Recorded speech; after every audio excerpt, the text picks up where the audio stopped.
and I got in more trouble with this. I got in some hot water with this over the weekend because I tend to speak in definites. I don't mean to always do it, but when I talk about the Phoenix Suns or when I talk about whoever it is, right? I talk about, any sport, any team, any player. I'm always going to speak in definites because I think sitting on a fence, I'm going to take a hard opinion on something, and I'm going to admit when I'm wrong. I'm going to write it out, but I'm not going to say, I don't know, the Suns might be able to do this. I'm going to tell you exactly what I think. It's why I think I've grown the audience that I have right now. I don't think that, listen, there's 10 people in the chat with me this morning, which thankful for all of you.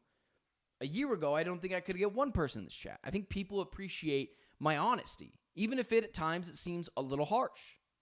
And there's a report out by John Gambadoro, who I think is the only person outside of Gerald Bourguet as well, who you should trust with sourcing. It's not going after anyone in particular.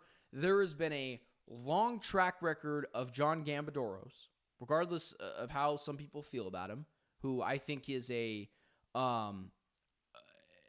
extraordinary reporter. He's hardly ever wrong.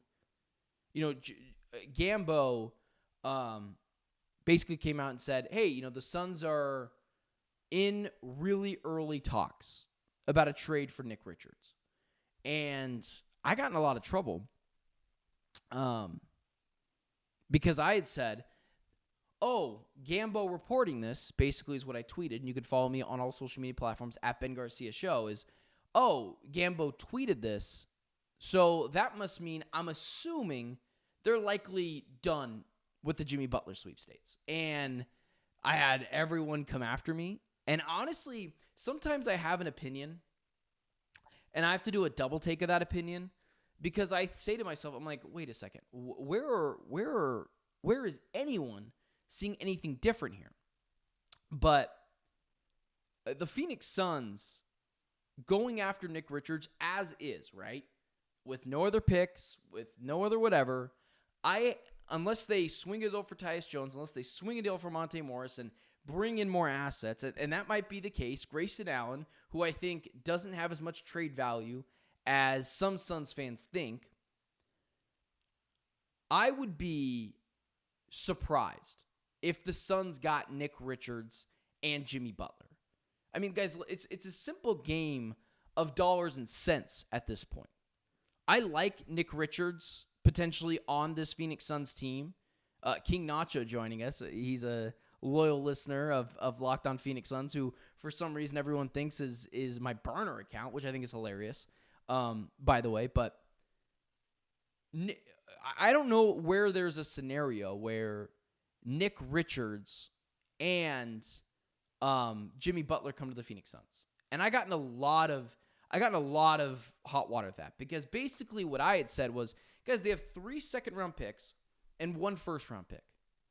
We have already talked about this team potentially not being able to get Jimmy Butler because they don't have enough. And everyone has kind of told me as well with the Jimmy Butler thing, well, this Suns team, we got to be fair. The Miami Heat, they don't have any other offers on the table. You are not just being the only offer on the table that the Miami Heat might take for Jimmy Butler, but you have to be fair. You're also giving them a horrendous contract. The Bradley Beal contract doesn't just disappear because you hand them a couple of picks. You're asking them to not only hand you Jimmy Butler, but take over your garbage contract. It's going to cost more than a first-round pick to do that. It's going to cost all your picks. And that's if the Miami Heat see even that as fit. Because I understand the scenario for the Miami Heat that you just might want to hold on to Jimmy Butler till the end of the year, let him walk for nothing, because at least you have an absorbent amount of money that you will then get. So you will then get back for this Miami Heat team to use elsewhere. So barring a deal for trading Tyus Jones or trading Monte Morris and getting more picks and more things back into this team to help facilitate a trade for both guys, I'm with you. I hope the Suns get Nick Richards and they get Jimmy Butler. And I'll talk in a second of just how impactful those players will be.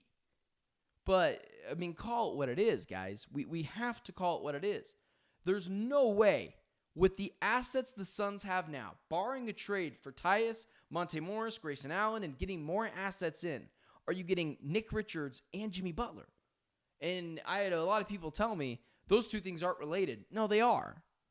And I wish I had this hopeless optimism about the Phoenix Suns that everything is always going to be gravy and great, but I hate to break it to you, that's not the case. The Suns have a specific amount of resources to allocate. You're not just going to rub a magic genie, lamp, and be able to get more picks and more assets to throw away. So I'm sticking by that opinion. Also, let's talk about the potential ad of, let's just call it Nick Richards, because I think people know where I stand with Jimmy Butler.